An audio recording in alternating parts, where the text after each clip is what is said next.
for me, the best way to burn into wood is that when you're actually burning it on, instead of trying to twist your arm or your hand in different positions, it's easier to just move the board for you. So let's say you start here, okay, but then you have to come around. What I then do instead is I lift it off, turn the board for myself, and then continue on, because then your lines are going to end up a lot neater and crisper than what they would if I was to try it and see on the other side, because then you end up, which is a happy mistake, I can sort that out, but you end up with going, can you see that? So turn the board, for you. It's a lot neater. See, and I can fix that. It may look a little bit bigger than the other side, but I fixed it by turning the board for me. To always turn the board for you rather than trying to twist your hand in angles that your hand just can't go in, and you end up with undefined lines that just don't look neat.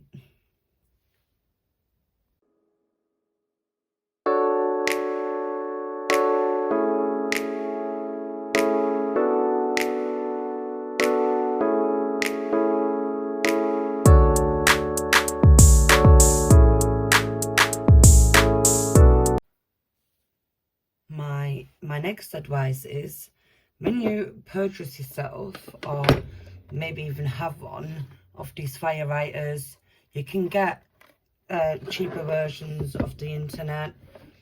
Make sure that before you decide to burn anything like this into a piece of wood, find yourself a piece of scrap wood and try out all the different tips that it comes with. So I keep mine in here. You get loads of different ones. So you get one that looks a bit like that. Then you also get other bits that look like that and they're a bit flatter. You get some that have triangular shapes, like corner shapes, and then you get the ones that are like this, that have like a little tiny ball on top of here. And you can get those in 3 different sizes. So you get that one. Let me find the other one if I've got it up here. There we go. You get them in 3 different sizes, ranging from small, medium to large, I'd say. And then you get other ones that look like that. So I only ever really use the 3 different ones. The one I haven't showed you is this particular one. This one I use for all my lines and maybe some filling in on smaller pieces. I use these ones for when I'm doing dot work, when you're dabbing it, like almost you see on a tattoo, like, you know. And then I use something like that for filling in larger areas, like on this board I've recently done for the glasses, because they're quite big, so you need a tool that does a quicker area or faster, like a bigger area faster, rather than using a tiny tool and sitting there for ages filling it in. So when you consider of starting up, use your tips and find the ones that you like the most, because you're gonna find that the ones you like the most, you end up using the most. So there's another tip for you. And here comes tip number 3. So this little mouse here that you see, the main male mouse, is called the diddle mouse. And it is an old German plush that they then turned into on notebook papers. You could find them on cups, like, you know, the craze back when I was a child. And so I've printed one out online that I found, right? And I thought that'd be quite cute on a wooden board. But how do I get it on this wooden board? I obviously got to buy some paper that'll let me do that. So tracing paper is probably not the greatest idea because it's never going to work. So what you buy is graphite paper, right? The graphite paper has the graphite, which is the darker side, and then the lighter side where you need to lay your design on. So what I've done is I've taken it, I've put my design on top of this, and then I stuck it down. Well, I've cut it to size and then stuck it down where I needed it with some sellotape on top and the bottom edge, and then used a pen and traced the paper on. So what it then does, the darker side leaves the lining like this on my wooden board, and literally I just burn it in. With some of my designs, or some of the bits that I do draw some on my own, and some I change ever so slightly so they're not the original on the design I find. And then some of them I add my diamond arts into it, my leftovers from my diamond projects, like this one where you can see the bandana. I have others that are on my side that you can see where I've used the diamond art, or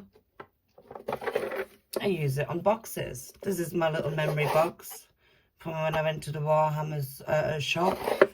There's loads of different designs that you can burn in. If you're big in drawing, this is the best way to transfer your design onto your wooden board.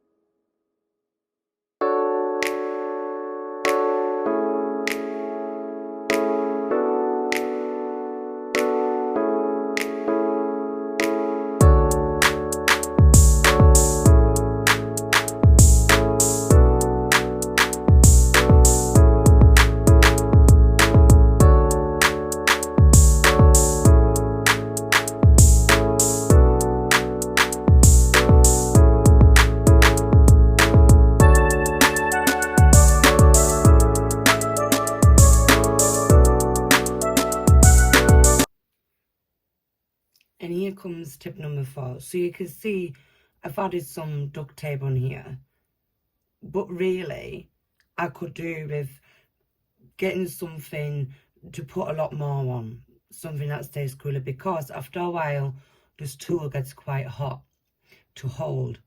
So at the moment what I do is I switch it off for 5 minutes just to cool it down, and then I switch it back on. It's just easier to hold. It is here where I've got it and there quite hot, so let it cool down. Give yourself time, make yourself a brew, go do your business. Yeah, just give yourself 5 minutes to also stretch and to just let your tool cool down.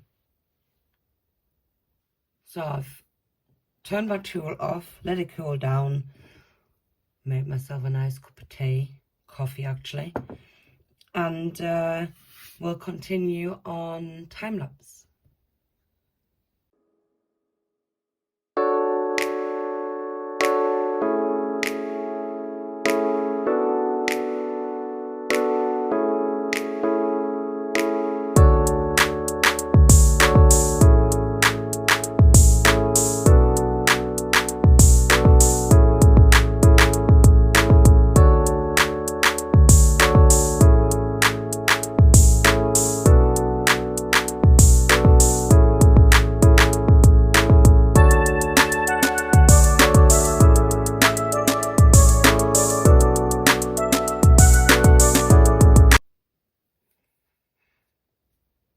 Here comes step number 5, turn off your machine halfway through or near the end, or whenever you feel like that you have a lot of residue. Now, I don't have a lot on this tip, but you can get little sanding blocks or sanding sheets or whatever not, and you literally just get your edges and rub them over the sandpaper. That'll help getting rid of the residue, and you'll find you have less problems burning your fine lines.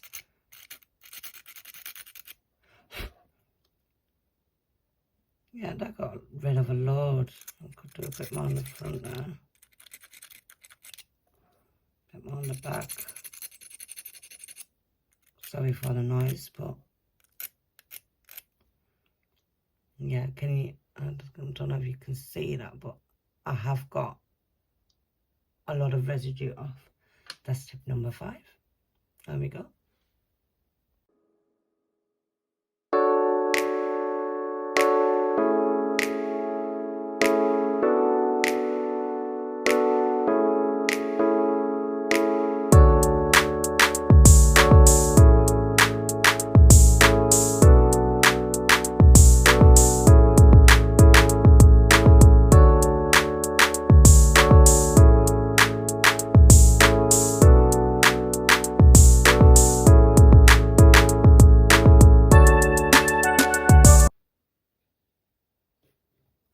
So we're done with this project, and that means we are at the end of the video, and there's really nothing better to do than give you one last tip before we finish completely. So what I do after I've done my design and I've finished it, I Mod Podge it in. Not only does it seal and protect the design, also there's a lot of people out there that just can't stand the smell of burned wood, and Mod Podging it in or using any sort of sealer like PVA, others may use resin, it just gets rid of the burnt smell of your design as well. And so that's what I do at the end. I just protect it and seal it. With that said, that is the end of the video. I hope you enjoyed it. Thanks for watching, and I'll see you all soon.